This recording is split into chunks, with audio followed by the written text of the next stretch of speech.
Hey y'all, welcome back to Cooking with Nana. Our timer is fixing to go off. This is our first time to let our dough sit and rest for 10 minutes. There goes my timer. Now we're going to take the bowl off of our dough, and we're going to start kneading again. And this time we're going to knead for about 5 to 6 minutes or so. We'll see how the dough feels at that time.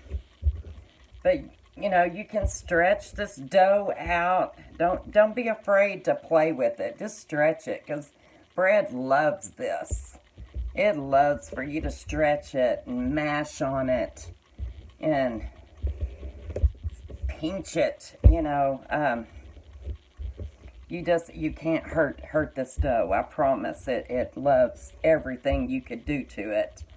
It loves to be stretched, it pulled and tugged on. It's like almost like tug of war with it, you could almost say. But it loves that. It really does.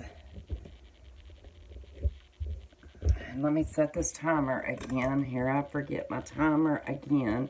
So I'm going to set that back at 5 minutes. And we'll see what it does in 5 minutes. You know, I thought that it was going to kind of rise there. I hope this was going to turn out. But I didn't really let it sit there for very long, 10 minutes. And I don't think it's going to rise in 10 minutes, because here in a little bit we do have to let this rise for about an hour and a half. So I guess for 10 minutes, no, it's really not going to do a whole lot. I don't know. I think I anticipated it to kind of at least double in whatever size it was when I went under that bowl, but that is not the case. Like I said, y'all, this is a new recipe. I'm just trying. I haven't ever made this. I don't really know. I'm hoping that it all turns out, and especially whenever I'm making a video. But if it doesn't, that goes to show you that everybody can mess up. Everybody can mess up.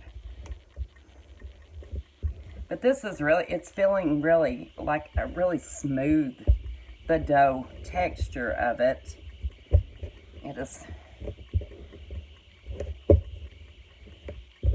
really, it's pretty smooth. A lot smoother than what I thought it would be. I really figured that it was going to be really, really tacky and all that, but it's really not. Because that other bread that I had made, that other recipe, man, it just seemed like it was everywhere. It was all over my cabinet. And I haven't got one of those scrapers like some of those fancy cooks got some. Not yet. Not yet. And I can't remember if I even asked for one for Christmas, but, you know, they got them little scrapers that they can scrape their dough right off, and I don't really have that. I had a spatula out. I thought I was going to have to use that spatula, but I didn't really have to.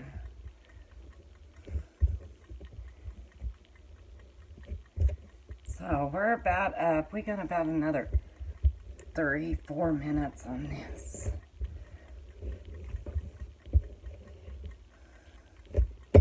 And like I said, just stretch on it. See, I just tore it. But that's okay. Just keep on kneading. Kneading it right back in, and it's okay. Like I said, you can't hurt it. You can't hurt it.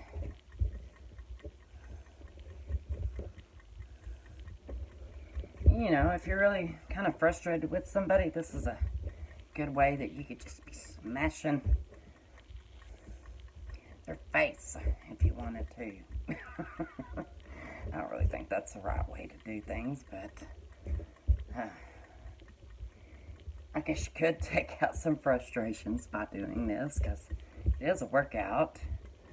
Like I said, if some of you prefer not to do it this way, you'd much rather use your stand mixer, and that's fine too. Because it will work either way. Either way you want to do it. Anyway, when we get done with this step of kneading, when my bell goes off, and that's fixing to go off, we're going to kind of roll it back in its little ball again, and we're going to let it rest another 10 minutes. There is my timer.